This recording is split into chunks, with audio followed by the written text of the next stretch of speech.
To call to order the regular meeting of the Tinley Park Plan Commission for October 5th. If we could, please stand for the Pledge of Allegiance. Pledge allegiance to the flag of the United States of America and to the republic for which it stands, one nation, under God, indivisible, with liberty and justice for all. Thank you. With pleasure, could we have a roll call, please? Croner, Present. Stanton, Here. Curran, Here. Engel, Here. Manny, Here. Gatto, Here. Gray, Present. Augustiniak, Present. Shaw. Present. Okay, we not only have a quorum, we have a full house.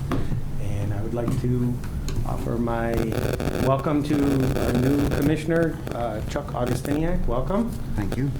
And I think this is the first time we've had a full 9 in quite a while. So without further ado here, any communications? I will say I looked over the public notices for public hearings this evening. Everything is in order. Thank you. Do we have anything from staff for communications? Not at this time. Okay. So I do have something myself really quick. I'm going to address this up front. And I would just like to read a quick statement so we can stay on point here. I'd like to take a moment to acknowledge and thank several members of the village staff for their professionalism in assisting me with my personal application for a residential building permit. I'd also like to provide a really quick summary of my personal experience as a public service announcement, offering myself up for what I would call a teachable moment. I recently hired a wonderful local contractor, Berry Landscaping, to install a short paver walkway behind my garage. Unfortunately, I misread the responsibilities section of our contract, which clearly stated that I was responsible for securing a building permit. After they started, I realized I didn't have a permit, so I had them stop working while I contacted the village and applied for the permit to correct my mistake. I've received conditional permit approval from the building department pending public utility waivers, as the walk is within the public utility easement, and I've already received several of those, and I expect to receive the rest very soon. I'd like to thank Stephanie Kistler and Jean Bruno for their professional conduct in helping me navigate the village's permit requirements quickly to correct my mistake. From the beginning, I emphasized to them that I expected no special consideration based on my position as chairman of the Plan Commission, and I expected my application to be treated with the same as every other village resident. I acknowledge that failing to obtain a permit in advance was entirely my own error, and that if other residents in my situation have been assessed fines, I would expect that I would also. To her great credit, Jean has been very fair and pleasant, but she by no means has been easy on me. She's held me to the same standard as every other resident, and I expect no less than that. I offer my experience as an example to all residents, and I advise that you always consult the building department on projects and make no assumptions. They won't make you get permits that aren't required. And if you screw up, as I did, the best thing you can do is stop the work, contact the village, and let them help you correct the situation. They know people make mistakes, and they'll help you get in compliance quickly. So once again, thank you. Now, let's proceed with our rather full agenda. First item this evening is a public hearing on Mile 1 Fitness at 17030. Minutes. We need to approve the minutes. I apologize. Thank you for correcting me. Approval of the minutes of the September 21st, 2017 regular meeting. Can I entertain a motion to approve the minutes? There's some typos. Yes. Yeah, I'm sorry. Sure. I wanted to get a motion in a second. Sure. And then we'll I'll motion. discuss that. Okay, so I have a motion to approve the minutes. Do I have a second? Second. Second, Commissioner Curran. Okay, now do we have any corrections or adjustments? Yes, it's my name. That's why it was easily spottable.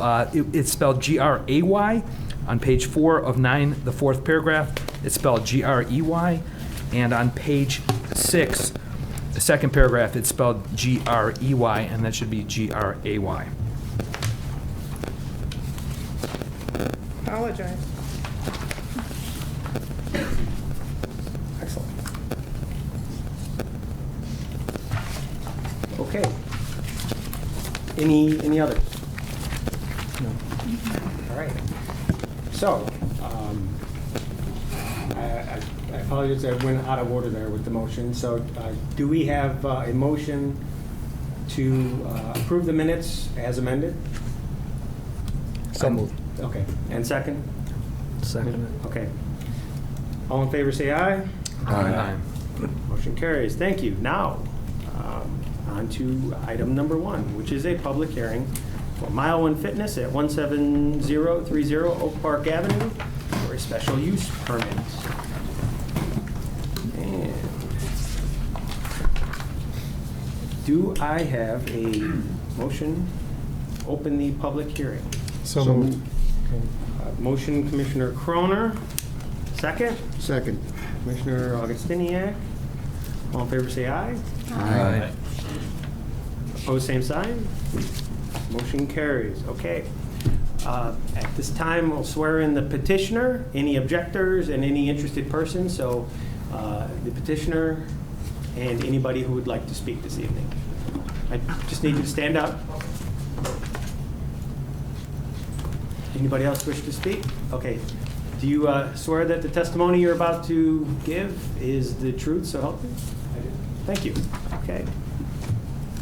And as I said earlier in the communication session, we do have confirmation of proper notice.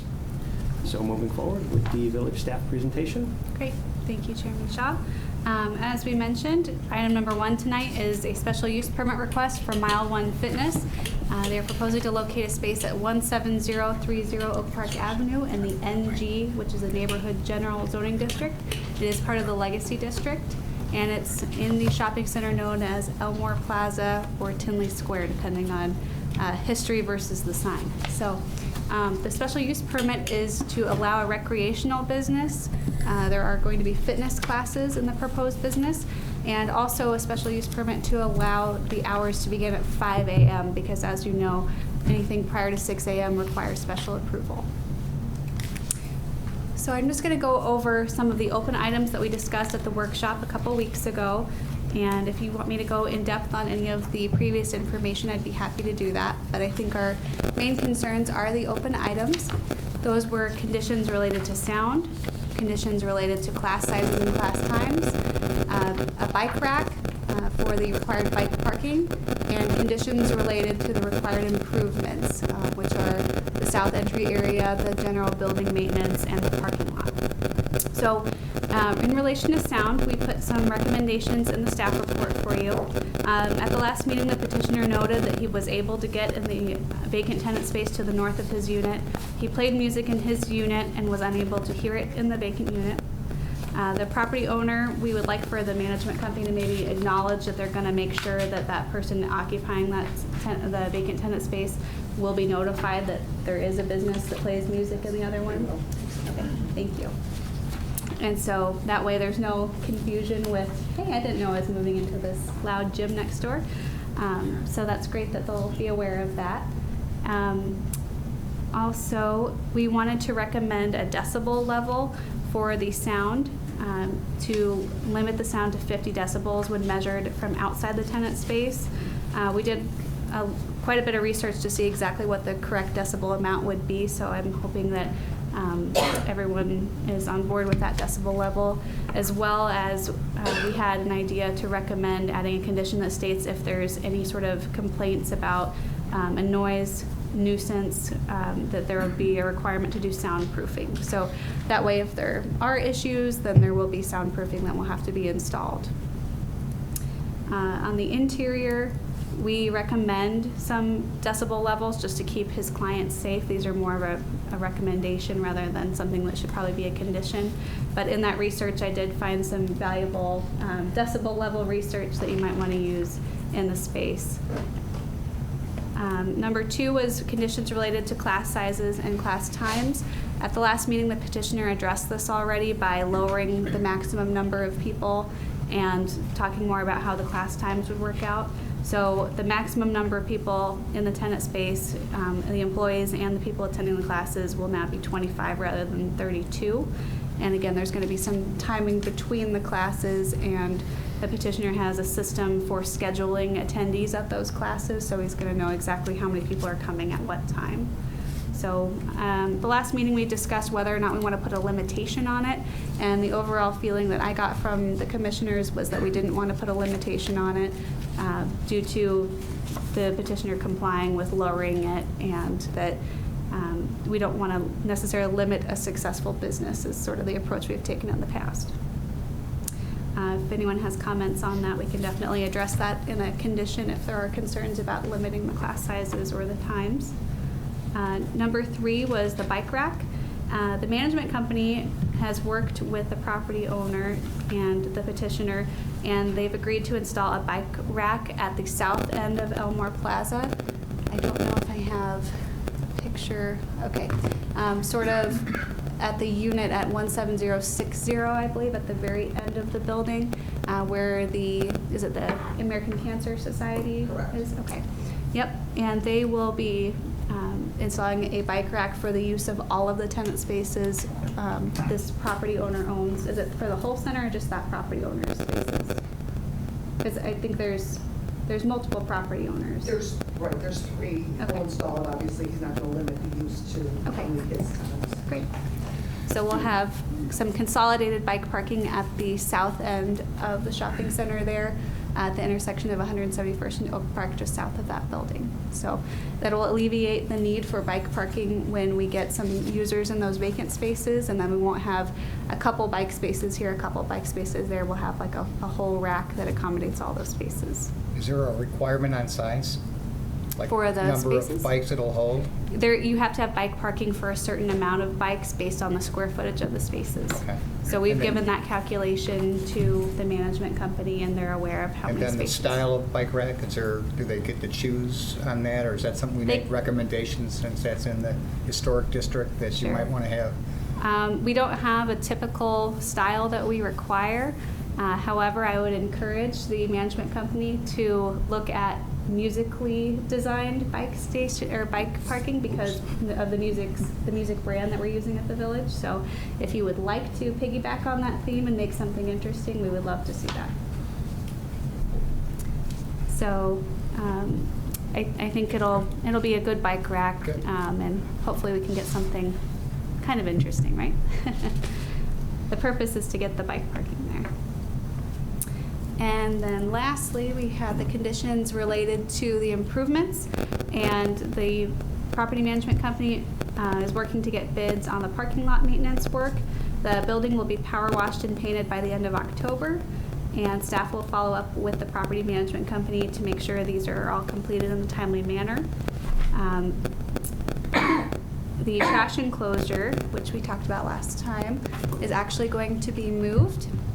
So it will no longer be sort of an issue in the drive aisle space. If you remember last time I talked a little bit about if you park right next to the entrance of the building there, you're backing up into the trash enclosure, and there's really nothing in it at this point, so we were wanting to explore removing that and making a better area for the vehicles to travel through that drive aisle as well as back out from them spots right there, and they were able to agree to remove that.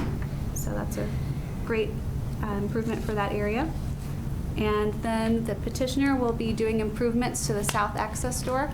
Here's the before, and this is my little mock-up. I changed it to blue for you.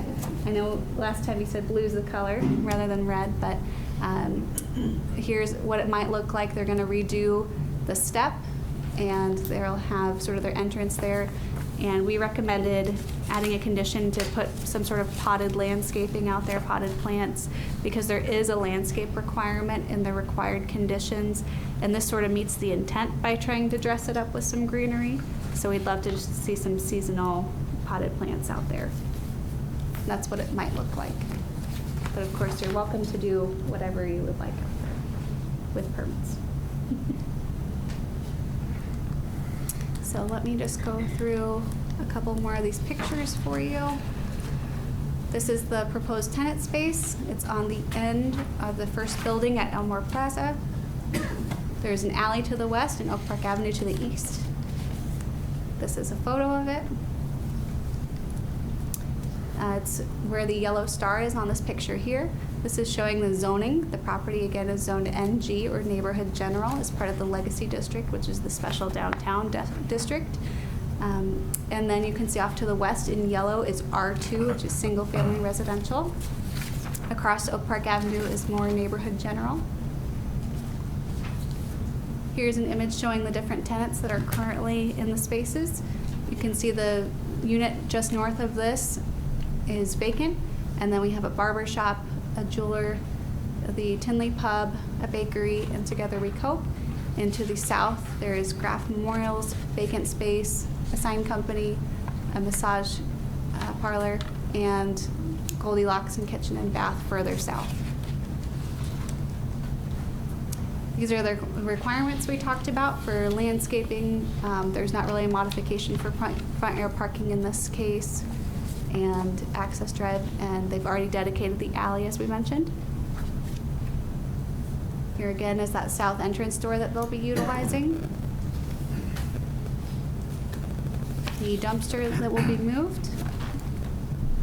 And this is a photo of the front of the building. That's more specifically their unit. Oops, sorry. Here's looking down toward that entrance that they're going to be using, and here's a good photo where you can see how that dumpster enclosure interacts with the drive aisle and the parking. Here's a view of the back of the building. And last time we talked about lighting as well, so I wanted to get some pictures of the site at night. This is the current lighting. It's a little bit, darker than I would like, and the petitioner stated at the last meeting he's going to do some improvements to the lighting as well. This is looking to the west, and this is the image I was just on, looking to the east toward Oak Park Avenue. So you've got kind of both views there. So there will be. Can I ask you a question? The broken up, we talk about parking lot maintenance. That'll all be taken care of by the parking lot maintenance that you had cited somewhere in your report? Yeah, the parking lot maintenance should cover any of the general maintenance topics, which are cracks, resealing, restriping, those types of things. So What about the cement issues? the cement should also be repaired. I'm not sure, is that something that you guys have put out for bid, the cracks with the concrete there? Okay. Great. Thanks. Okay. And then the last things I want to talk about briefly are just the findings of fact for a special use permit. We provided some draft findings in there for you. If you'd like for me to go over them, I'd be happy to, but otherwise we can open it up for the petitioner's discussion or any questions. Just take consensus among the commission. Do we need to track through the findings of fact? Do you have any questions on them? I'm good. Okay, great. So we can move on to the, thank you for your presentation, Stephanie. We can move on to the petitioner's presentation. If you have one to make, by all means, you're not required. No difference from the last time or so. All pretty much the same information, unless you have any questions from anyone.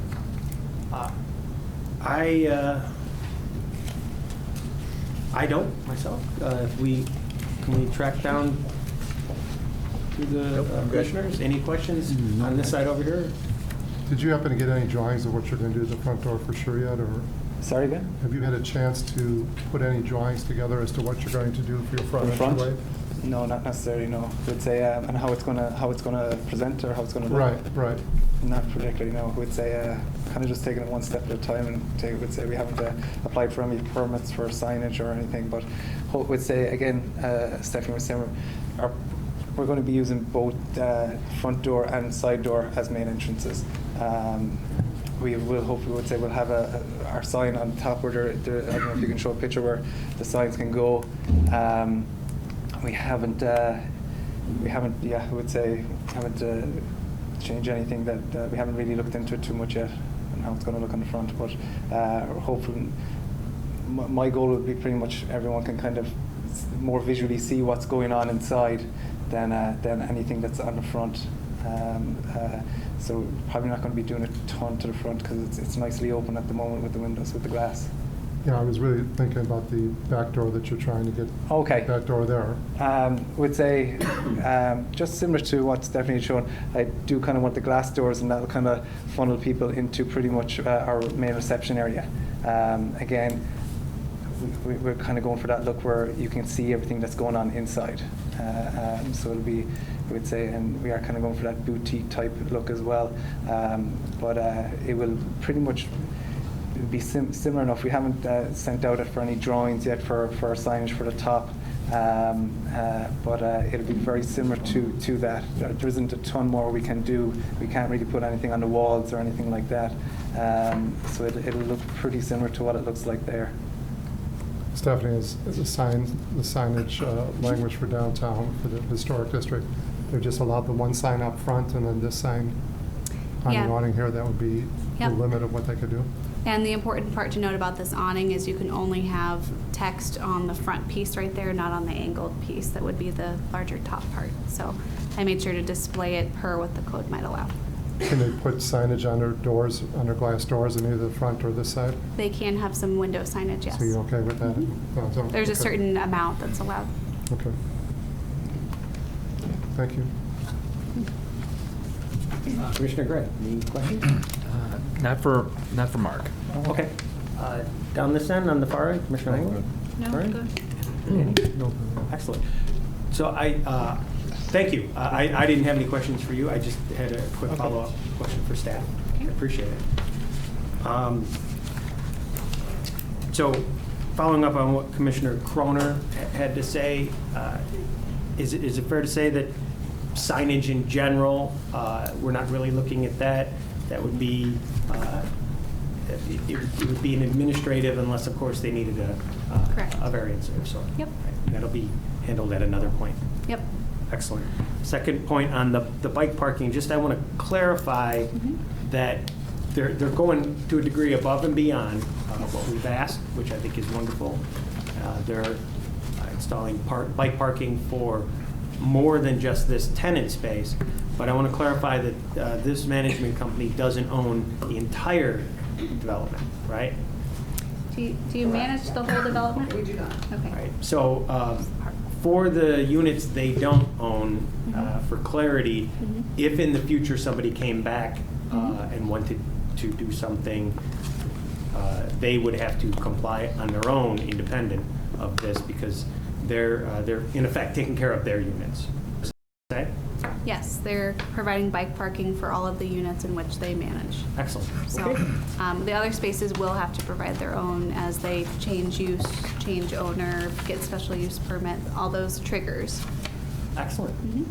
Commissioner Gray, did you have a question? Sure, I just wanted clarification on page 2, point 1, third bullet point about, and you touched upon this, Stephanie, that the staff recommends the sound not exceeding, the level is 50 decibels. I know the ASTM is for outside, for inside, and this is for outside. How was that chosen, the 50 decibels? I know inside it's 70 dBs and 79 dBs per the ASTM. Is there some sort of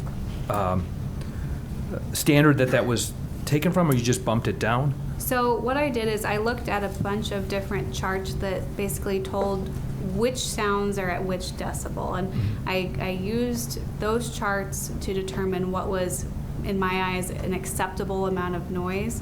And 50 decibels is, I believe what they said, was a normal conversation, such as this. So if you were able to hear this amount of noise outside of a building, it's going to be pretty minimal. And if there's any nuisance or noise complaint, then the petitioner would have that extra condition to do soundproofing if this is not an acceptable amount of noise. Yes, excellent. Great, thank you. Okay. Commissioner Gray's question reminded me that I had one other point on here. Under that one, that same one, we consider requiring soundproofing if in the future there are valid complaints. I just wanted to clarify what we're constituting as a valid complaint. Or, I mean, or do we not need to modify that? You know, if we're going to put that as a condition of special use, I want to make sure that we're being clear about what our terms are. Yeah, and I put the word valid in there on purpose because I want to make sure that if we, like, I think in my eyes, valid was that we go out there, we witness it being an issue, we take a decibel reader out there and it's exceeding that 50, you know, that it's not just, oh, well, the other day I heard their music too loud. You know, I want to make sure that it's something that's actually reported to the village that we follow up on. Okay, I'm glad we clarified that, because it's not just a complaint. Exactly. It's a complaint according to village staff that has been found to be reasonable. Yes. Excellent, okay. So, moving forward, I don't believe we had any objectors stand up to be sworn in. Do we have any now? Seeing none, we'll move on beyond that. Petitioner rebuttal, I don't believe that there's anything to rebut, but final questions, and then closing remarks. Last point here is I would entertain a motion to close the public hearing. So moved. Commissioner Stanton, second. Second. Commissioner Gray, all in favor, say aye. Aye. Opposed, same sign. Hearing none, motion carries. Okay, the public hearing is closed. And I would entertain, actually, yes. Do we have a motion on this item? I would entertain a motion if there is one.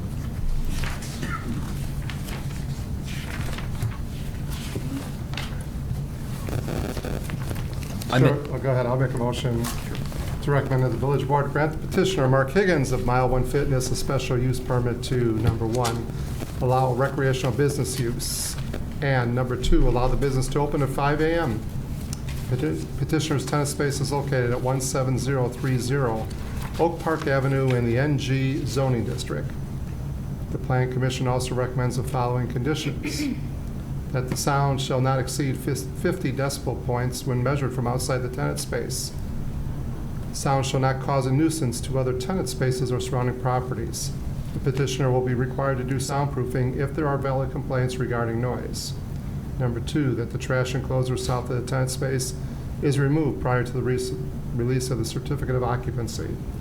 Number three, that the petitioner provides potted plants with seasonal plant material outside the entry in order to meet the spirit of the landscape requirement.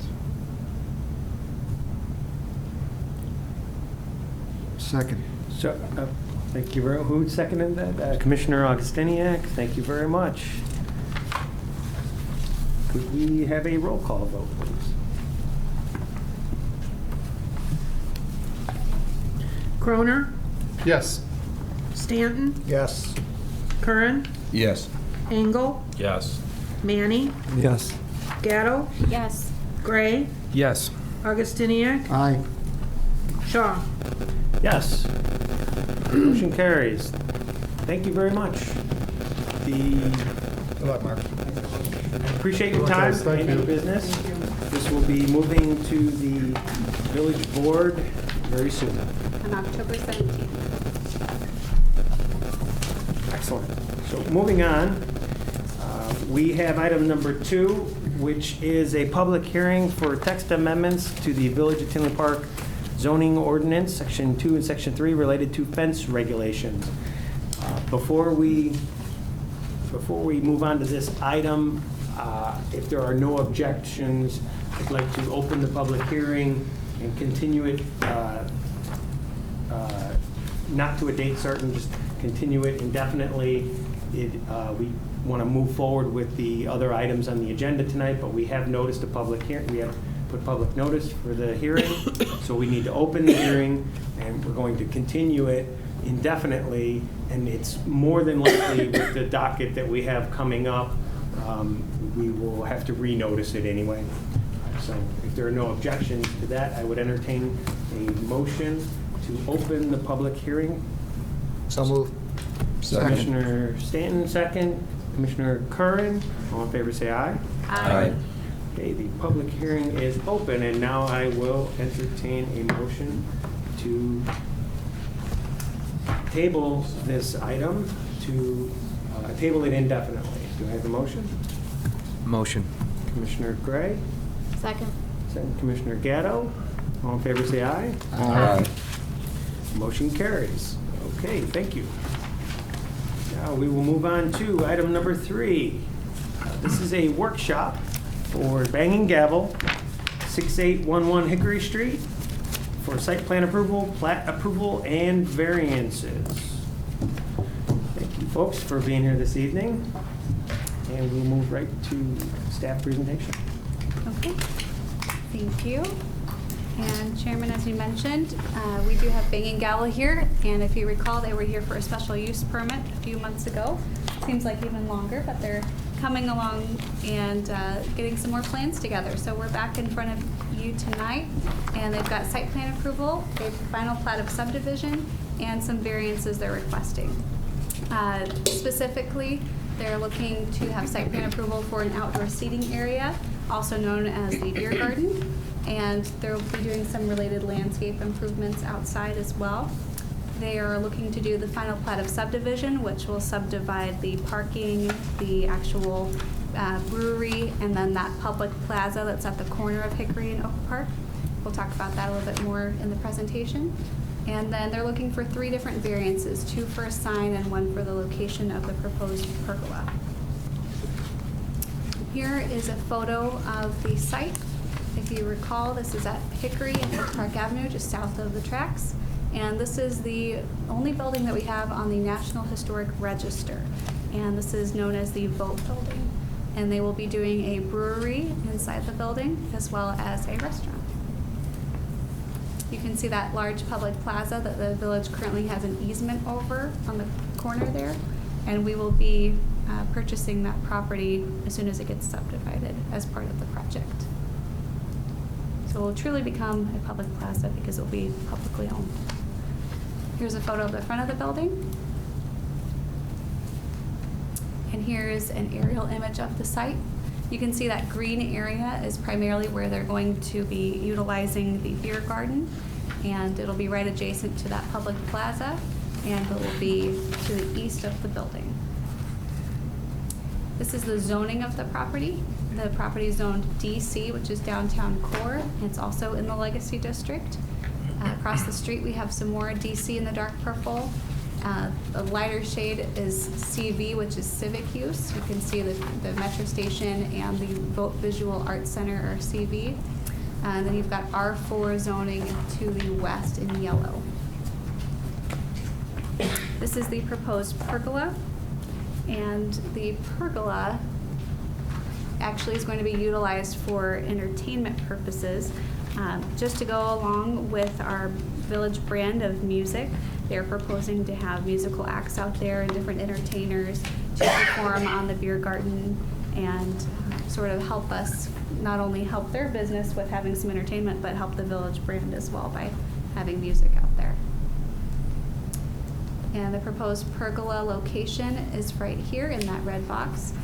The Legacy Code states that accessory structures have to be further back than they're proposing. In fact, it has to be back a total of 20 feet from the front property line along a primary street. What they're proposing is about 7 feet from the east property line, where 20 feet is the requirement. So if they were to move this in compliance, it would be a little bit closer to that seating area and the bar that you see coming out from a little bit west of this pergola. So in order to activate the street and make sure that everyone walking by can also see all the fun things happening in this beer garden, they wanted to locate it a little bit closer here.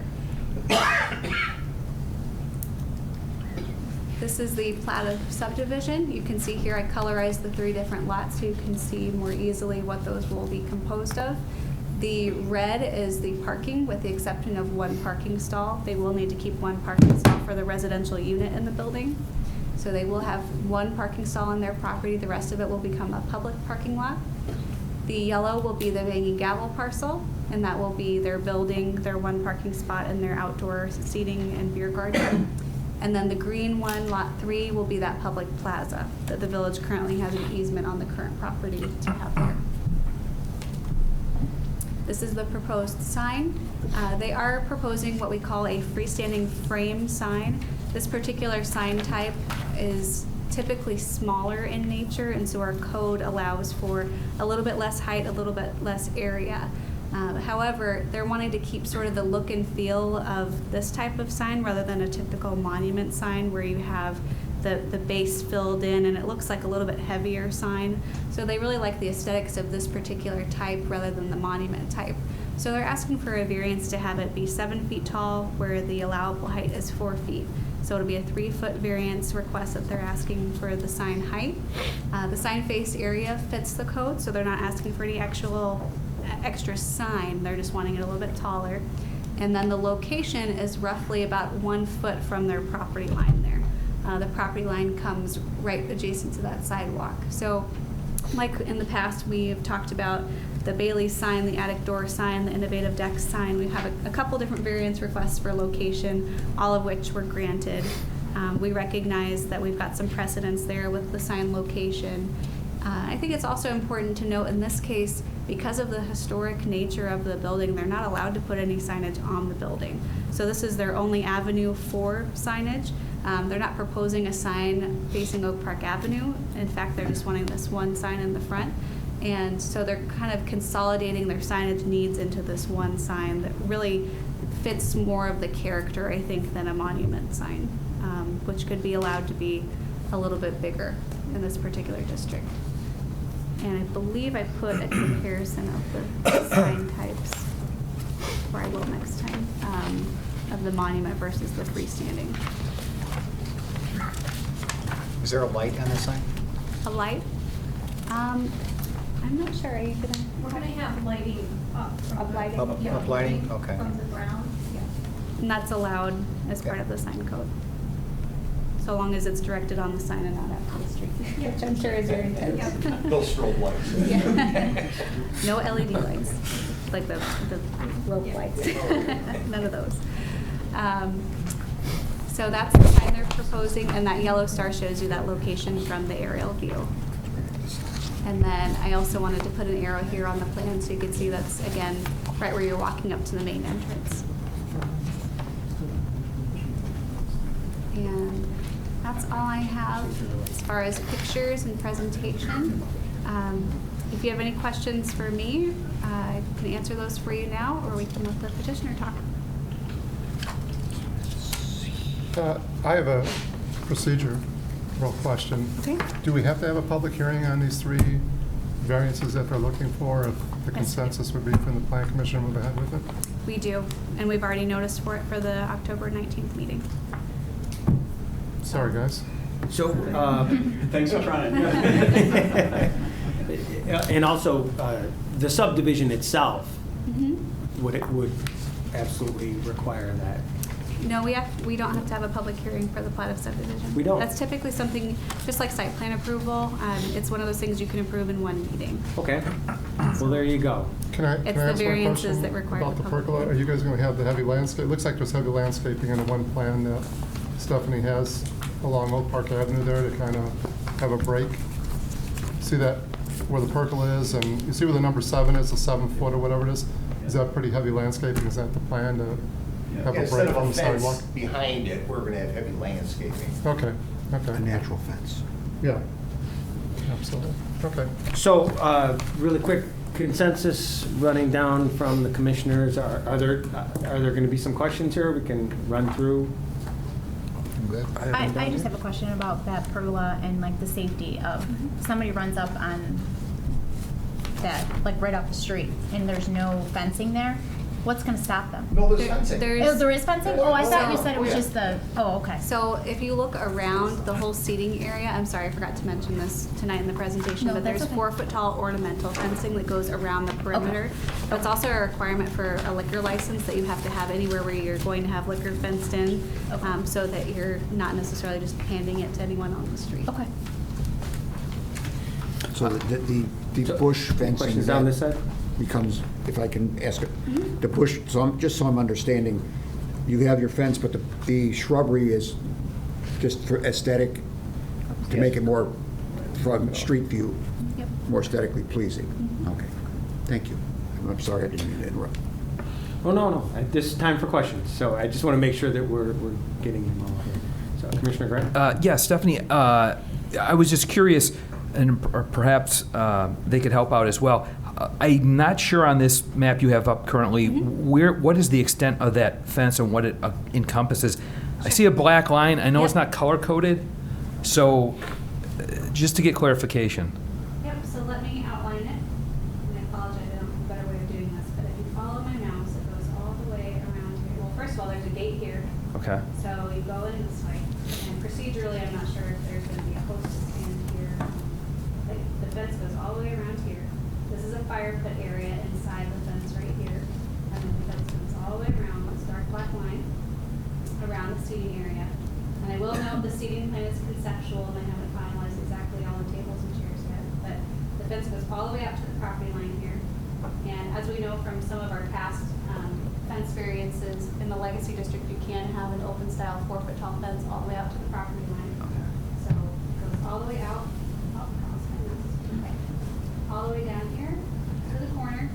There's a gate back here, and I'm guessing that gate is primarily to get to the equipment for the And maintenance of the lawn. and maintenance. And then goes all the way back over here. There's another gate there, and up to the side of the building here. So it really encompasses the whole outdoor area. I can give you a colored diagram in the next report. Okay. So access and egress are through the main building? Or how are you? No, It's around the building. We're right at the beginning when she was outlining, she pointed out Okay. that gate. That's the access gate to the beer garden for the customers. Okay. So you also have 2 other gates, but those are not your primary Those are not customer primary. gates. Service Yeah, the one- gates, The more or less? third gate closest to the building in the rear is going to be used pretty much to service that, if you see that outdoor bar area Yep. there. So, Commissioner Gray, you had another question here. Yes, I was looking at the landscape plan sheet by Metz and Company, sheet L2 specifically, the metal fence detail. I noticed the top drawing shows a 36 minimum footing depth, and that's not a minimum for frost. Typically, that'd be 42 inches for frost depth. So if you have a fence that long, it'd probably be not a bad idea to make sure that it's deep enough for to prevent destruction through frost heave. I also noticed on the landscaping plans, though, on the general notes on L1, that these it says these the location of various site improvements on the set of drawings is only illustrative and should not be relied upon for construction purposes. So I don't know if these were just kind of a guide rather than the specific plans, but typically you'll want those posts, and we talked about fence in our last couple weeks ago, the destruction that could cause if you're above the frost line. So just 6 inches more on those should keep your fence from having some issues come the winter time. Yeah, that's a great comment, and I just want to point out, although, that note that you found and the fence, those are details that are going to be looked at closer at building permit Sure. stage, because they'll look in the building code and see what the requirements are for the depth of the fence for the frost line and those purposes. At this point, the landscape plan, we've been through a few different iterations of it, and the petitioner's been really great with working with staff and getting us all the improvements that we're looking for out there, and I think it's going to be a beautiful spot to sit, and the landscaping will be finalized as part of the building permit as well.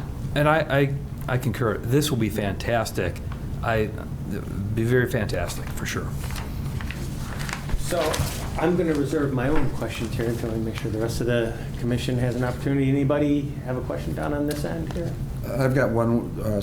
South of the beer garden area is parking, correct? Is there an entrance exit onto Oak Park Avenue south of that? And the sight line, does the pergola Okay. block any of that, or is it? Yeah. Oh, clear enough. So the pergola would be approximately where you see the shadow of that tree. Mhm. And I don't think, since there's actually quite a bit of right-of-way between the actual curb of the street and their property line, plus the 7 feet back. I can study that and get you a dimension for exactly how wide that is between there. But judging by the fact that they're also angling the pergola It should be and a the pergola. distance, I don't think it would be a site issue, but I will look into that for you. To clarify the question, you mean sightline For a from car traffic? pulling out Oh, okay. or going in, obviously. I don't know if it's is it an entrance and an exit there? Yes. And I believe in an earlier meeting, that was one of the things conceptually we had talked about, the pros and cons of, you know, having that be a right in, right out, and just different options there for exactly that reason. Yeah, and like I said, the village will be owning the parking lot, so it'll be a public parking lot, so if there are any improvements that are necessary, it'll be easier to make those improvements. Yep, excellent. Along those lines, I'm sorry, any more down here?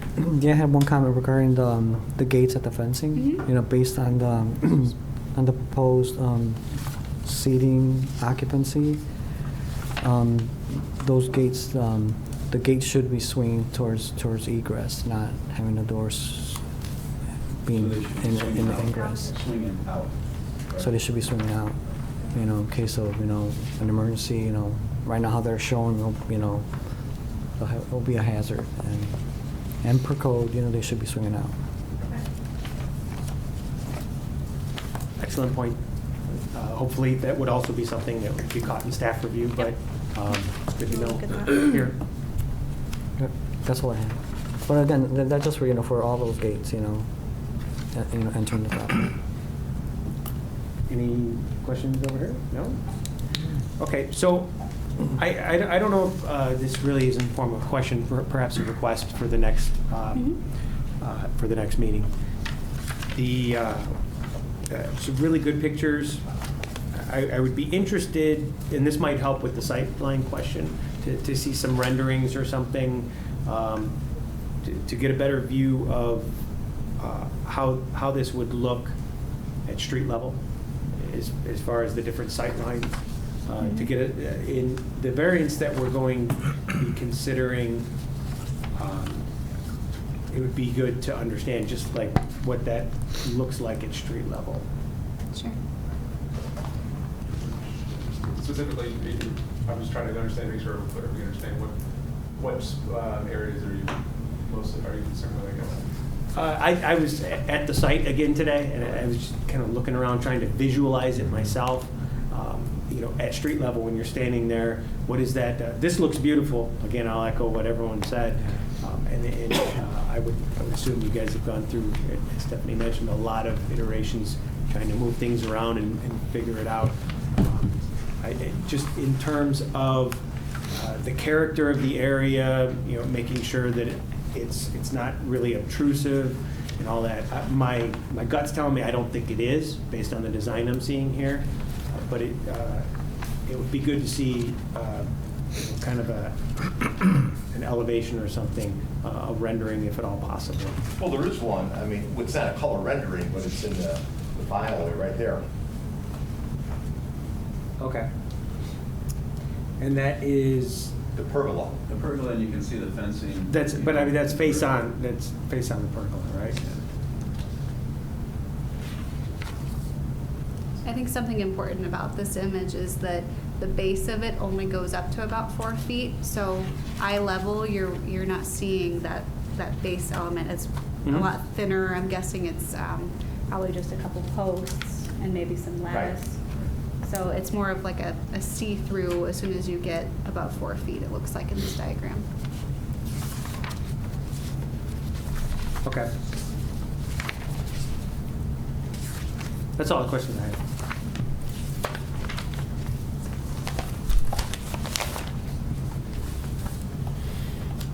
Okay, so if we could just recap what we're looking at here for discussion heading into the next meeting. Stephanie, do you have any, can we clarify what any open questions are or any takeaways from the workshop?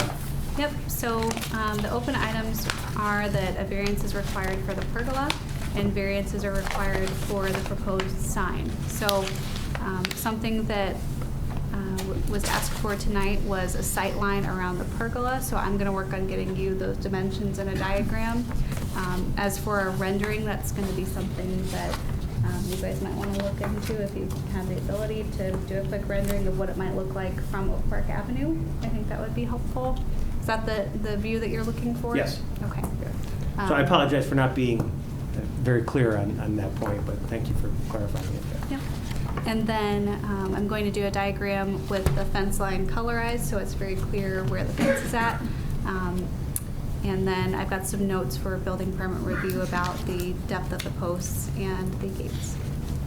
Okay, so again, just to make sure we're crystal on this here, really, other than just general site plan approval, what we're looking at for variances is the sign and the placement of the pergola, not necessarily the pergola overall, the pergola Yes, itself. just the setback of the Right. pergola. So it's not the design or the size or anything, it's specifically the location of it. Yes. That's what we're looking at for it.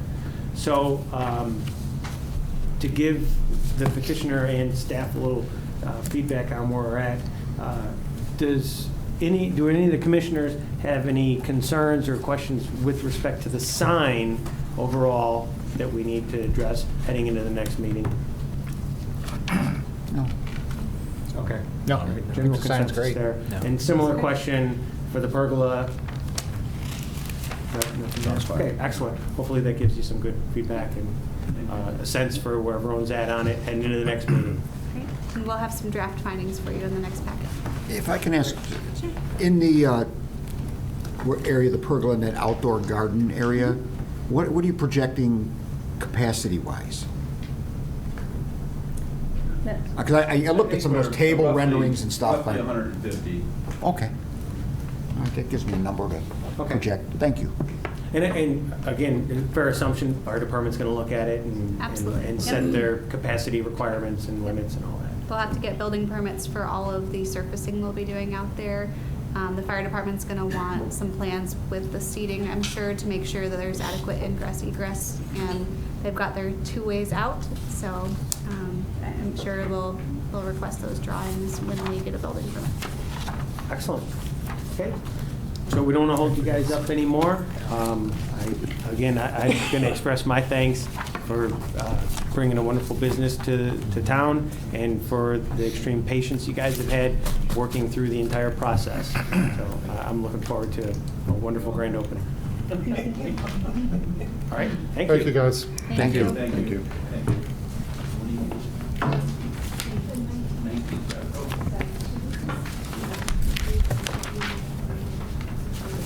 Okay, the next item we have here is another workshop for Aldi at 16000 Harlem Avenue, a special use permit for a substantial deviation from the Park Center Plaza planned unit development.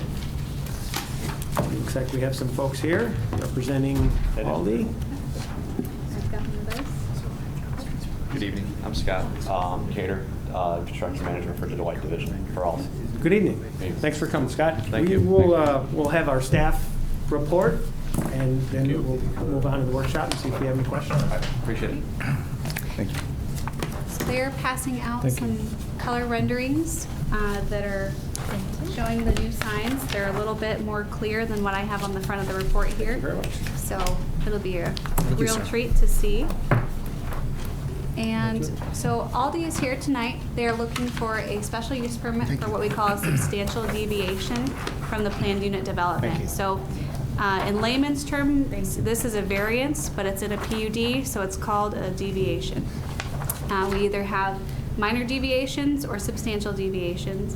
A minor deviation is something small that doesn't need to go to the Plan Commission for approval. It's something that can be done administratively. It's defined in the code as anything that is not defined as a substantial deviation. However, you can see in our zoning ordinance that an increase in the number or size of signs is a substantial deviation. Hence why we are bringing this forward to you today, and it requires a public hearing and an ordinance from the village board. So As you know, Aldi purchased the Eurofresh space recently, and they are working on their build-out to open their new store there. I'll let them talk more about the schematics of that process. But today, they are here asking for a larger sign and additional signage in the form of quantity. Specifically, they're looking to have a total of 4 wall signs, and they're looking to have that main wall sign a bit higher and taller than we would allow. This is the proposed signage on the black and white. Not quite as impressive as the color rendering you have on your desk there, but thank you for providing that. Certainly. You can see the Aldi sign is centered nicely in front of the storefront on the larger facade, and the logos are off to the side there.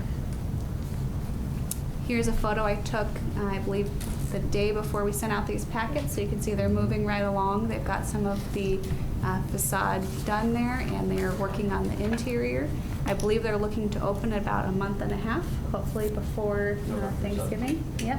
So looking forward to getting moving here. And they want to make sure to have that nice big sign up, I'm sure, before the grand opening. This is the zoning of the property. It's zoned B3, and we are in the Park Center Plaza Shopping Center, also the Park Center Planned Unit Development. That's why you see all those dots. That indicates planned unit development. To the west, you have R4, which is the, I believe, St. Julie Church. Is that right? Yes. Okay. And then we've got the Brementown neighborhood a little bit further to the west. We have to the south some more B3, which is, I believe, the Park Place planned unit development, which is where the Sam's Club, the current Aldi store, and the Kmart used to reside. And across Harlem Avenue, we have B2, which is the Tinley Park Plaza planned unit development shopping center, where you have Waltz, the new Blaze Pizza, and Planet Fitness, and among other businesses over there. To the north is Orland Park on the other side of 159th Street. These are the proposed signs. You can see again here the details of those signs. The Aldi sign is 15 feet tall and about 12.5 feet wide. The smaller logos are about 5 feet 2 inches each, so they're about roughly me without high heels on as far as the size of them. They always look so much smaller in these pictures, so sometimes I have to remind myself. So they're trying out these new logos. And I did a quick comparison here for what's allowed by the code and what's proposed. And then I also wanted to show you some comparable signage. Stephanie, could I interrupt you just quickly? Sure. Back on the last slide, Yep. those 3 signs on the packet you gave, page 4 of 7, you had about 21 square feet per sign. Yes. That needs to be multiplied by 3. So the total area they actually have is instead of 211, it's 253, if my calculations are right. So Yeah, that, I think the you're next slide correct. you went to shows the 210, but that should be 253. Okay, thank you for catching Yep. that. I will correct that. Okay. So, nonetheless, they're looking for some extra sign face area, and I will get those calculations back together. I did calculate those as circles rather than squares, just so everyone knows. Right. And so what's allowed by code is 1 wall sign, 110 square feet of sign face area because they have 110 feet of frontage, and the maximum height of a sign is 7 feet. So what they're proposing is 4 signs, like Commissioner Gray said, about 200 and, what did we say? 53. 250 Yeah. square feet, and then 15 feet high for the main sign, and then the circles are 5 feet 2 inches, so they comply with that maximum height. So the difference is about 3, 150, 160, and 8 feet. So again, this isn't necessarily a variance by terms, but it's a variance by the thought process behind it. They're looking to have this extra signage.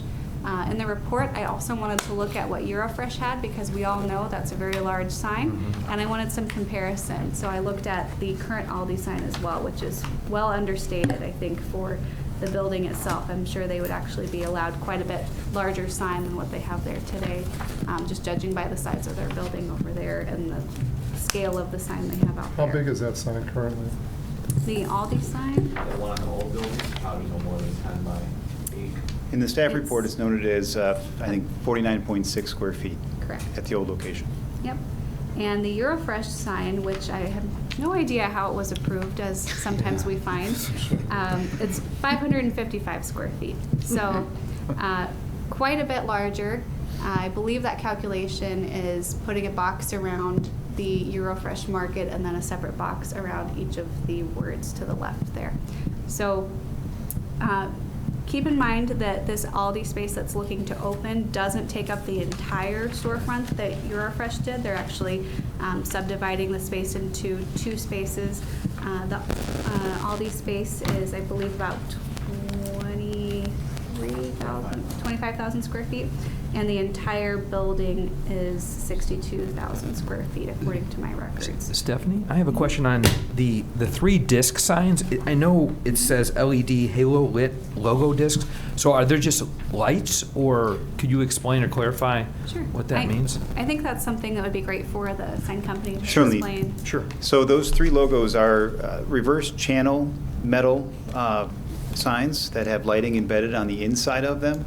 So they don't light through the face of each of the logos. It actually shines light on the wall behind it and gives it a silhouette illuminated effect. Does that help to clarify? Absolutely, yes. Could you provide me a picture of a similar type of sign so I can show it at the next I certainly PowerPoint? can, yes. Great. Is that signage that Aldi has already done in other areas? Is it new? So this is their new branding standard, and it's quite attractive, far more attractive than Eurofresh. Scott, I think you should speak a little bit about that. Yeah, it's a new logo for Aldi, and this will be the first store that it's going to have it in our division. So Excellent. That's actually what my question was. I was hoping to hear that. Yeah. So we're really excited about it. You know, with the we call them icons or logos. It's also, instead of if most people shop at Aldi, you see Food Market on our building. These are replacing the Food Market symbol. So Nice. also new to all as well. I notice it's conceptually, it's thematically going along with some of the ideas that have been put out for blade signs downtown, going instead of with words, showing. Like emojis now. Yeah, It's like exactly, showing you symbols. what you're about. Right, yeah. So, Yeah. Excellent. Trying to keep up with times.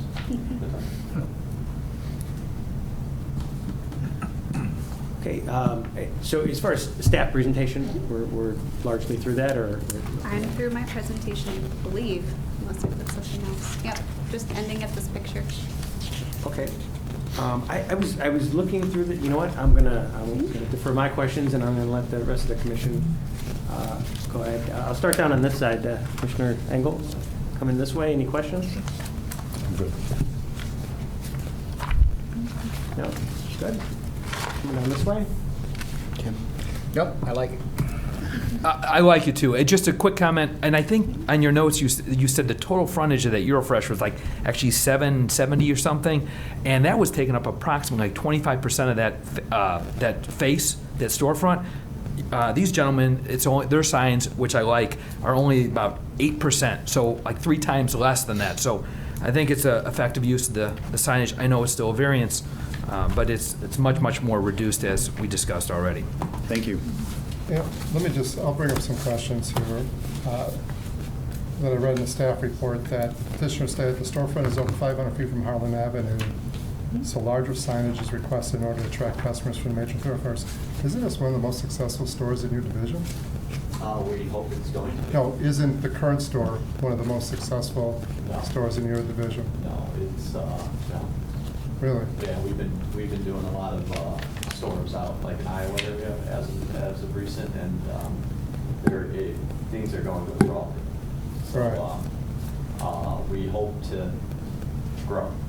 You know, Yeah, that's the whole. my biggest concern, honestly, is that we just went through the sign ordinance, and here we have a petitioner coming in, and we appreciate you being in Tinley Park. There's no question about it. I think Tinley Park is shown their appreciation by the amount of volume that is going through that little store currently, and not the big store. And I think it's an unfair signage to use. This Eurofresh Mart, you're right, I don't know how that ever got approved by anybody, because that's trash. I mean, that we talked about when we were going over sign ordinance, just too much, and that's way too much. Personally, I like the understated sign that Aldi had, the size that they have in the current building, maybe making a little bit larger. I just think that you're asking for too much of a variance here, my own personal opinion. I may be the lone wolf out there, but if we have rules and we're coming in, we're asking to hey, you know what, let's go ahead and more than double, you're asking for more than double what is allowed by code. I don't think that's right. I just personally don't think that's right. I think you've got a nice sign going out. I think in staff report they showed the sign of what's going out on the, where's the sign for the shopping center? The marquee? Yeah. Was that on the last page? I mean, I don't think anybody's going to miss that logo on the marquee there. Oh. So I have a lot of concerns giving that much of a variance for that big of a sign. I think you said it was 7 feet currently tall, and now we're going to 15 feet, approximately 7 or 8 feet currently. And now we're doubling that size. But I think the reason why, I mean, to go bigger, I mean, we're 30 and 30-foot elevations.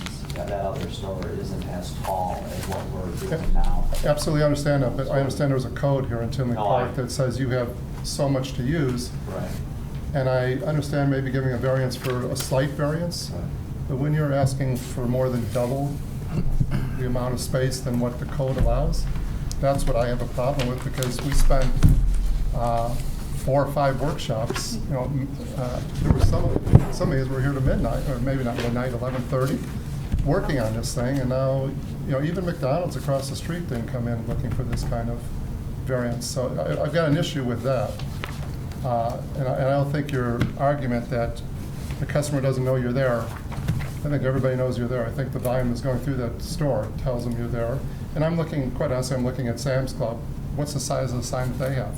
I'd have to double check. Yeah, I don't think it's, I think this is even dwarfs what Sam's Club has out there, which, again, I don't mean to, I guess you're using for comparison Eurofresh. I'd use for comparison another good neighbor there in Sam's Club, and they've got a much larger building, and I bet you that sign is smaller than what you're asking for. So just something to think about here. I see you got the big hole in the wall waiting for approval. I think you stepped out of bounds a little bit and going a little bit ahead, getting a little bit ahead of yourself by just saying, you know what, this will fly through. So I personally have a problem with the amount of the variance that you're asking for. I understand, we appreciate being one of the first ones in this division with the new sign. I think the sign looks pretty good. Looks awesome, actually. It's just too big. I thank you for your comments, and I respect your opinion on that and your viewpoint. This site is still significantly set back from the street, 500 feet. It makes it almost difficult to see. True, people will see the freestanding signs, but that's a very commercial and very busy area, and it's very easy to miss this location. Can I if ask it you a doesn't question? have- How far is the current building from the street, from Harlem Avenue? I bet you it's further away now than it is this one. So I don't know the before answer. before we go down that road, you may want to check your facts about that. I actually drove by our current location when I was first going to the site. I honestly missed it. So, But that one's further back, correct? Yeah, and By how many feet? A couple hundred more square feet? 100, Yeah, 100, 200 square, 200 It's feet. Probably about And- 70 feet further back. Okay. So the people of Tinley Park, the residents of Tinley Park have found that store and support that store. And they're going to support this store. If you look on these Facebook pages that are going around here, everybody knows you're moving now. We appreciate that. It's just the size of the sign, I think, is just too big and too much of a variance for something we just spent a lot of time on. We're trying to control what goes on out there. We want you guys to be successful. At the same time, we don't want that, let's see, Las Vegas look and with these gigantic signs all over the place. So to further on that, looking at this elevation, in my professional opinion as a sign contractor, this is well-sized and well-placed within the architecture of the building. doesn't look like Vegas. In my opinion, it doesn't look overly large. It looks well-sized. In all consideration, the actual characters reading Aldi, their name, I believe are 28 inches tall. But that's Aldi designed the logo. Don't look at us for that. Correct. I'm talking about the entire sign is more than double what our sign regulations call for. And I don't disagree with you. You're the architect. You say it's aesthetically pleasing. I don't disagree with you. But the town has rules and regulations that we spent a lot of time on this last year and a half. And I just think for the first guy to come in, well, you're the second guy, because McDonald's came in looking for sign variances. They were nowhere. I think we gave them, what, one extra sign, and they all fell within what our local requirements are. So when you have a company the size of McDonald's saying to us, guys, we'll fall within those regulations, but can we get this? I don't have a problem maybe adding those extra 3 little icons or emojis or memes or whatever, I don't know whatever they're called. But it's just a big sign. It's just too big. So the elevations that I passed out show Ross Dress for Less on the left-hand side of those elevations. Would you say that our signage is comparable to the signage that Ross has? I would say that Ross sign would not pass this plan commission at this time. But it doesn't fall within the regulations of the sign. We all acknowledge the Eurofresh is a head scratcher, how that would have gone. So I would agree with Commissioner Croner that we need to be looking at the request in comparison to the existing code, not to something that clearly doesn't meet the code and it's questionable about how it happened. You're showing the Ross Dress for Less. We haven't looked into that one, but just. But that's a charter right now. That's not a Ross. Existing? No. The Ross would be the remainder of the tenant space. Right. Okay. Yeah, oh, you're right. That's a charter, so the Ross would actually be in that small building slightly to the north between Aldi and? That would be, the Ross would be in between the charter and us. Okay. Because that space would be that smaller one, not the larger one. The tenant space, the leftover tenant space is 40,000 square feet. Okay. And what's the frontage on it? That's approximately. Oh, gosh. Just for comparison, Well, again, for- it's not. For just the Aldi, it's 110. So if you imagine another 60%, you've probably got close to 230, 250 between that range. Yeah, again, just for comparison, it's not really relevant to the petition. So if we take the variances in isolation, and by that I mean or I should say the deviations in isolation, so looking at the number and then the height and then the signed face, if we consider the icons or the emojis or whatever we call them, if we set them aside and we focus strictly on the main signage, it meets that one sign. The height, that's where we're getting the height from, right? It's from that main sign. The square footage, Commissioner Gray recalculated things, so I'm not sure where we're at on that. 253. The square footage of just the main sign? No, No, I'm sorry. The main side is still just the 190, 189. 190, okay. So we still have a smaller variance there, but it's still a variance. So I guess what I'm trying to do is hone in on where the potential for objection is there. So in trying to gauge where the commission's at, sentiment, help us move forward on this as a workshop here, I would like to take a look at each of these elements of the requested deviation and get a consensus, so that if we're asking you to go back to the drawing board, reconsider something, try to find consensus in a middle ground, we're having you spend your time on somewhere productive. Right? Yeah, like, I know We can consider, or we consider the 3 circle signs like lights. They are backlit lights. They're not technically signs per se. So Well, I think it would be probably inappropriate for us to redefine something on the fly. I think by definition, we're applying a sign standard to it. What I would be throwing out there, just to gauge consensus among the commission, is if we looked at those icon emoji signs in isolation, set them off to the side as a concept, I'll throw my thought on there is that I'm leaning towards Commissioner Coroner's point about just the overall size, the size and scale of it. I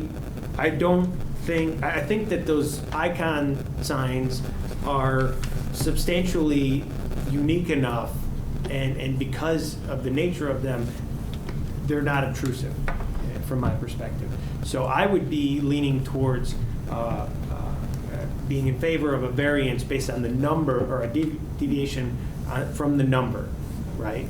Because those don't seem out of character. It still seems in the spirit of what we're trying to achieve here. So going from 1 to 4, I personally don't have much of a concern about that. I'd like to get the thoughts of the other commissioners. When it comes to total square footage, again, that kind of goes, obviously, its calculation goes hand in hand with the height. We're looking at more than double the allowable height, but the total square footage isn't an extreme overreach. So I think therein lies where we're at. So if I could, I talked all around it there. Hopefully that was a little clear. Could I just get some thoughts from the rest of the commission on those little round signs and deviation? If we take that thought in isolation, any thoughts down on this end? Well, I know even on the submitted detail, they say discs. So to me, a sign would tell you, have your brand logo, a brand name. These are probably fall into a special category, I would think. Well, so I mean, it's not a matter of what they call them, it's how they're defined according to our. Well, correct, that's what I'm saying. Stephanie? I don't want to get too picky with content, because if you remember, those of you that were on the Plan Commission when we did the sign regulations, one thing we don't want to get choosy about is content because of the First Amendment. So a sign is something that has copy on it that goes up on the wall for the intent that someone else is looking at it to know your building, but I can't regulate, it's not a sign because it has an apple, because the apple could easily say apple instead of a picture of an apple, Mm-hmm. Yeah. So let's not get into content. It's a sign, it requires a sign permit. Yeah, so conceptually, my question for the commissioners is, setting aside size, the sheer, just the number of signs here, do we have any thoughts on, is that just a deal breaker? Are there any objections on the question of number of signs? I think if that's the definition, that it's a sign, it's up on a wall, then those are 4 signs. I don't think you can take that out if you're going to go. And I think Commissioner Croner made a compelling case, and I believe you also mentioned that the right comparison is to what the code is and not to what the previous tenant had. So in that aspect, if you're going to go by the letter of the law, I would say those are 4 signs, and this total square footage is 253. Right. Okay. By the letter of the law. And just to let you know, even the main sign is 82% more than what the current code allows. Just that one sign alone.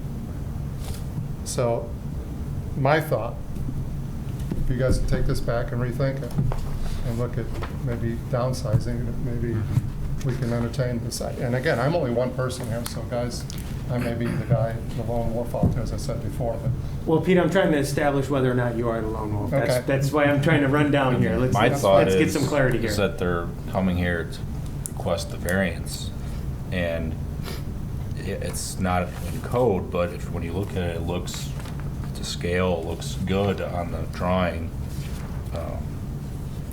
I think having a 7-foot tall sign there wouldn't work, in my opinion. If you look at a 7-foot tall, that's less than half the size of the current one. So for me, they're coming to ask for the variance, and it fits the building and the way I look at it. I don't see that the sign is, you know, overtly huge where it's obnoxious. I feel like it fits the front of the building perfectly. And they're here to ask for the variance. I mean, that's what we're here for, right? Right. Exactly the point. I mean, if it were just simply a matter of applying the code, we wouldn't even be addressing this, because the staff can do that. So. That's my thoughts. I would agree with that. I think proportionally, the sign looks good on the building. And I'm fine with the 3 icons that are on there. Commissioner Manny? Proportionally for the Aldi sign, in my perspective, I think it is a little large. You know, I don't think that there's the proportions. It's kind of like half that, almost half that facade, or 2.5 size of, in relation to to the facade. But if that did shrink a little, it would be in my perspective acceptable. And then the 3 signs on the side, I think those are fine. And I look at them as 2 signs, really. Those discs, I think it's just kind of like one sign. In my view, Okay. Commissioner Gatto? I agree. I think that the main Aldi sign could be brought down a little bit, but the 3 signs on the side I think are good. Well, I would assume that you guys already have the sign at that size. So, I mean, bring it down a little bit to me wouldn't make sense. It's either do it to that size or go down to within code. Instead of having come down an arbitrary amount, either do it to code or do it at that size. But they could always use that sign on another store. I mean, how many stores are you guys building this year? Honestly, that size sign is a little different. We don't do the elevations like we're doing here. It is a bigger sign than we normally use, but we did it to suit this site. And we did already, to be honest with you, we already did purchase the sign. And I think things got kind of fell through the cracks on the front side of things when we decided to do the building. I don't think we really thought about we just assumed that was on the drawing. It was reviewed, but I didn't do the background of the variance of what we could have done. We thought it was honestly to go, and we purchased the sign. And then prior to Doyle getting more involved, we're like, well, you gotta get a variance for this. So, to be honest with you guys. Point of clarification for that, anytime that we review facade plans, I know when I review them, I make sure to say you need a separate sign permit for your sign.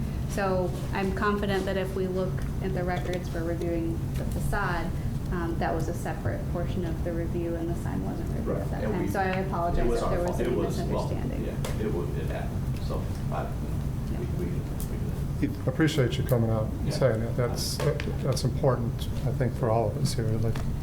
So do we, I doubt we have this because I'm just thinking of it now, but again, setting aside the 3 signs, the buttons or discs,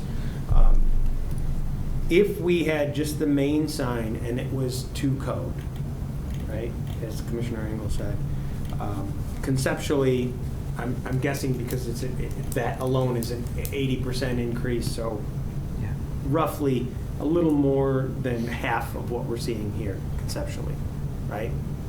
So I'd be interested to see what would that look like on here.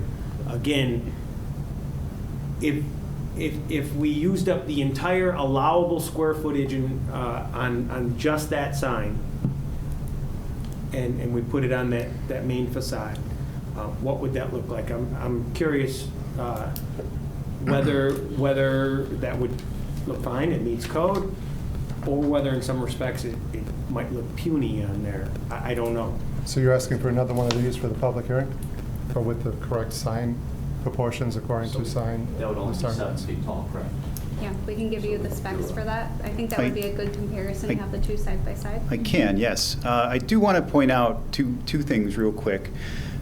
We are before you today because we feel there's a hardship and a unique circumstance for this property.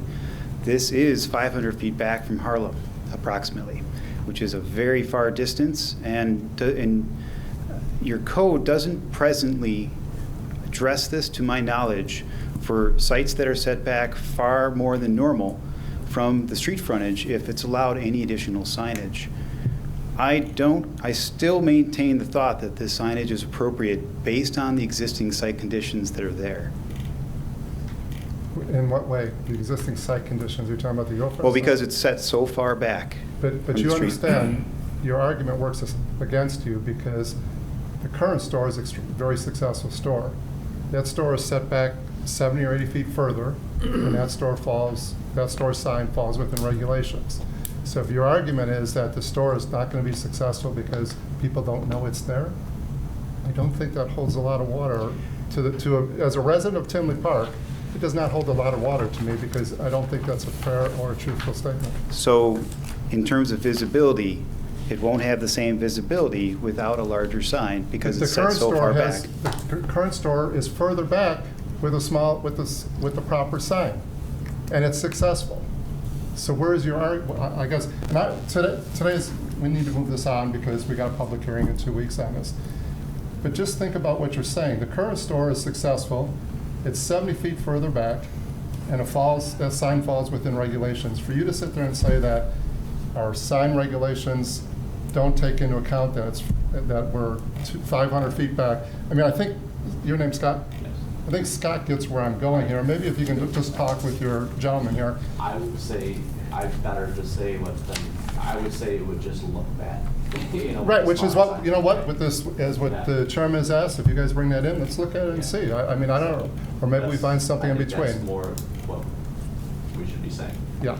Yeah, I think you're getting what I'm saying is that I don't necessarily want to, just say this is the rule and we're done. No, we appreciate it. My gut's telling me, without seeing it in front of me, that if we took just that main sign and we made it strictly adhere to the allowable height and square footage, that it's going to look puny. So Can we go to the original store? So basically, you would be putting that little guy on the Eurofresh facade, even bigger facade. So that the original sign's 50 square feet? About. I think that, is that smaller? That's it's smaller probably- than what they could be, right? I mean, that could be a little bit larger than that sign. I'd have to measure the storefront of that one, but. Yeah, it's hard to imagine because it's a much smaller No, building. we'll get the rendering. Yeah. So my point is, again, without seeing it and without having all the details, I'd be leaning towards that. I believe this sign, as rendered, is too large and it's too much of a deviation. But I think if we strictly adhere to the code, it's going to look weird. And so I think there would be flexibility, at least from my mind. And again, what I was getting to in a roundabout way with the 3 discs is if we focus on addressing strictly that main sign, and again, I don't want to speak for the rest of the commission. Everyone gets a vote here. If we solve that question, I would be far more inclined to look at the other ones, and I'm not saying that's a pass. I'm just saying solving the main one, that seems to be the big sticking point. The other ones are unique and different enough that, from my mind, I think there's some room to play with those. But again, that's why I'm looking, before we go to public hearing, I'd like to hammer out some of these things to give you and staff something to work with in between now and then. I'd like to also just add that at Tinley Park that we're testing an in-store bakery, which you guys know we did our plans. So there's a lot of good stuff that Aldi is, it's going to be a great store. We're testing new MDUs, we're testing new concepts, and the in-store bakery, so. What's an MDU, I'm sorry? Like your your multi-deck, where you get your fresh produce and everything like Oh, that. okay. We're gonna have 100 and something. It's gonna be way different than what the little tiny store. I mean, it's gonna be pretty neat. Yeah, I will speak for myself. I will tell you that I'm excited about it, and I know that there's a huge buzz, as Commissioner Croner said. The community is super excited about it. So we want to make sure that your takeaway from this is, we're not saying, forget it, go away, we don't want your store. We absolutely embrace this, and we want it here. We're put here in place to look at these things and not be a rubber stamp. And I just want to say everyone has been, like Gene has been dealing with Gene Bruno a lot, and everyone's been great. And I know we threw plans at you guys last minute type deal, and it's been real nice, so we appreciate it. Great.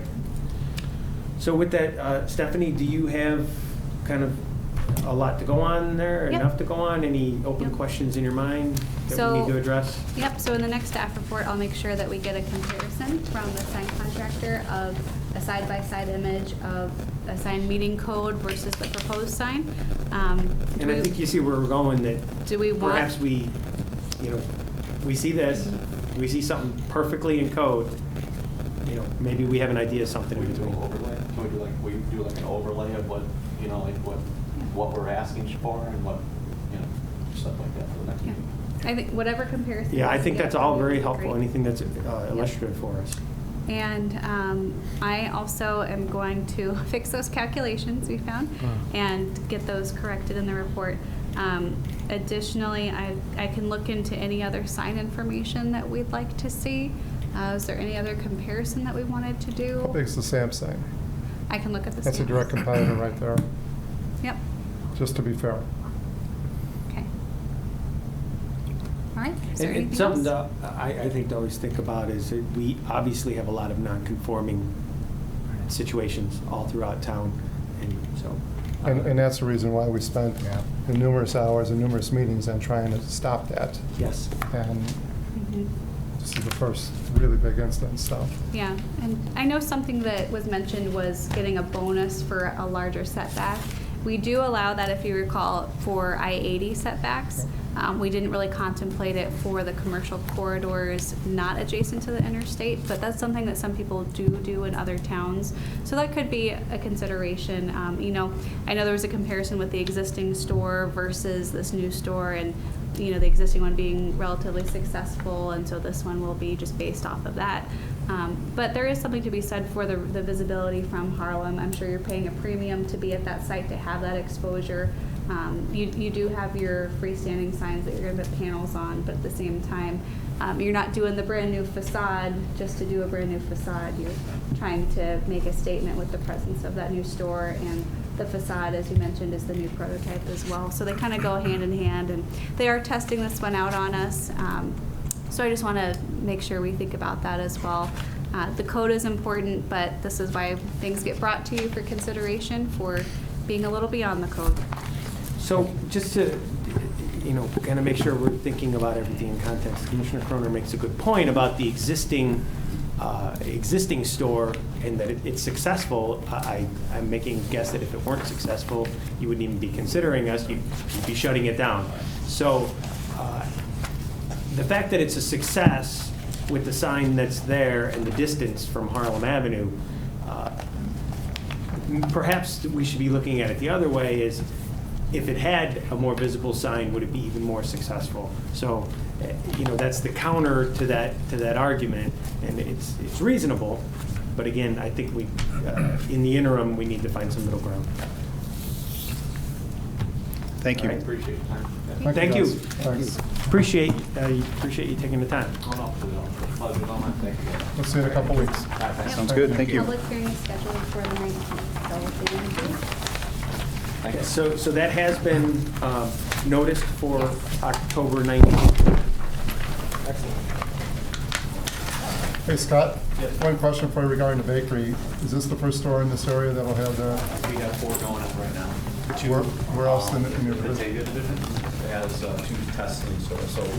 Anywhere near here that we should go look at it before, so this one will be the first one to open up at the bakery? In our division, yes.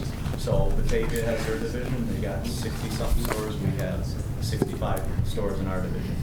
And we go anywhere between Cedar Rapids, Iowa, to as south as Savoy, Illinois, so Springfield, Peoria area. So we go as north as Joliet and like New Lenox or Joliet or Morris area. That's Right. our border for our division. But it'll be the first in our division. The Batavia bakery. is testing 2 right now as well. Where are those at?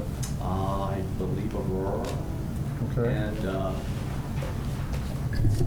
some, I forgot. Okay, I'm just my own personal- So it's new for us. Yeah. It's new for the company. We did a couple up in Oak Creek, which is Wisconsin area. And they seem, I mean, they taste good. They're a little, it's good for the kids and stuff. They're donuts and like cheese, bread, like pretzels and stuff like that. So it's just a snack when you kind of let everyone like Sam's Club does. Right. Great. Okay, thank you very much. Thank you Appreciate again. it. Thank you so much. Thank you. Look forward to seeing you soon. Okay, that was our last item on the agenda. If we could move on to good of the order. Anything for us this evening? Well, I'd love to have some bakery samples, but that's for next time. You guys are making me hungry. We are test baking, not at 26th of October. All right. Well, I There think, you go. I think Stop by, go take if a we make the visit. same request of banging gavel, then we could, Yeah. I we think might fill the room. Yeah, I think we tried that last time. there. Thank you. Thank you. Thank you. All right.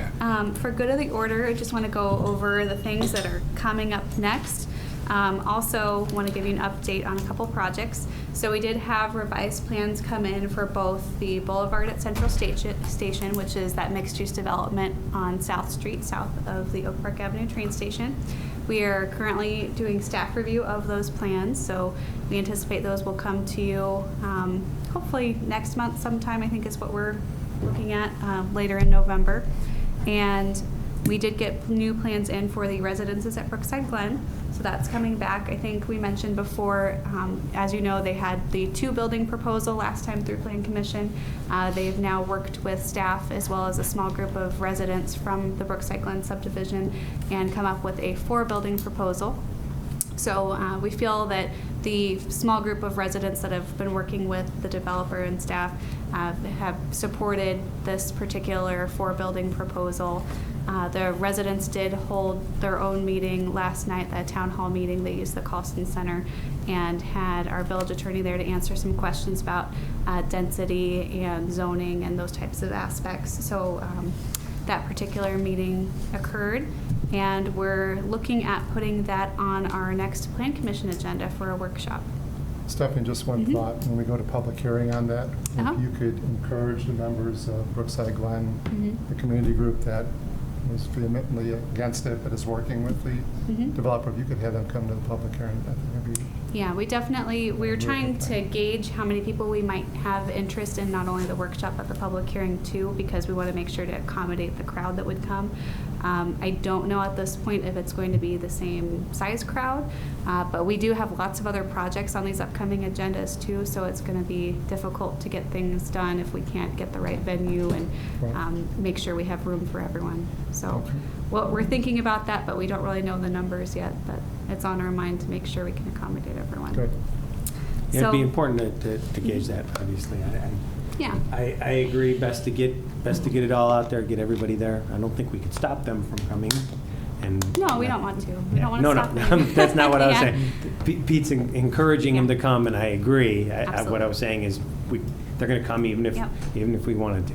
So. Yep, and I'm sure they'll be promoting that on their respective social media pages and everything, and maybe some yard signs, whatever it may be, but they're pretty good about getting the word out, and they were well organized last time, very professional in the way they gathered their opinions and presented their information. So I anticipate nothing less for when they come next time, and hopefully we'll have some productive meetings for the workshop and also the public hearing for that project. So looking forward to that one.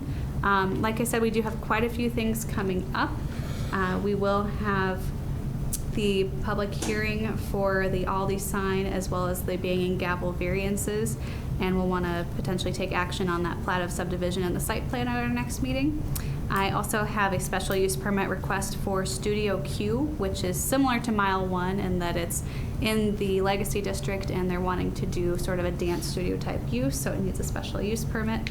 That's further south down by Cousins? Yep, down by Cousins in that development. Sort of an office-y type development, but they have all kinds of different things in there. And then also, let's see, I think that's all for our next meeting. We're gonna continue fences on to a subsequent meeting because that'll be a pretty heavy agenda with those projects. And in the future, we will have our second McDonald's coming in for similar improvements. Some of you weren't here the last time that the McDonald's by Jewel came in for their approvals. They haven't started their work yet, but they came in for a facade improvement as well as creating a double drive-through. And the McDonald's next to Portillo's and next to Aldi is looking to do the same type of project. It's the same property owner. So it's going to look pretty similar to what we did with the other site. So that'll be coming to us shortly, probably November, December for that one. They're in the plan review stage as well. So look forward to that one. And let's see. That's, I think, about it as far as things that have been turned in recently. Church. Yep, we did get a variance request from Faith United Presbyterian Church that'll go to the zoning board. They're looking to do a pavilion outside, but they've got a 40-foot front yard setback. They want to put the pavilion at the 30 off of Gaynell Road there. So you guys won't get to see that, but if you're interested, you're always welcome to come to ZBA on the alternate Thursdays if you like spending your Thursdays here with us. And Paula is doing well. I'll give you a Paula update. She has come in for a couple meetings, and she's really been a trooper. Yep, she's not supposed to be back yet, but she's come for some things, and she's feeling much better. She's walking. She has no scooters or canes or anything, so she's doing a great job, and we're anticipating she'll be back the week of the 16th, hopefully. But if not, we're okay with that because she needs to take her time and relax. So she's doing great. And Ellen Weber, our interim planner, is still chugging along on some other long-range type programs. She's working on some grant programs for projecting signs or blade signs for the downtown, as well as a facade program that's a little bit revamped from our current program that would provide assistance with people wanting to invest in redoing their facades. Among many other things, such as the chicken ordinance. We talked about that last time. That'll be going to board on the 17th. And let's see, the last thing was our text amendments on the outdoor display and the vehicle rental in MU1 were approved on Tuesday. So I will be getting your codes updated, and Barb will get you a new copy at the next meeting. So if you want to bring your zoning ordinance book with you, we can give you those updated pages to slot it.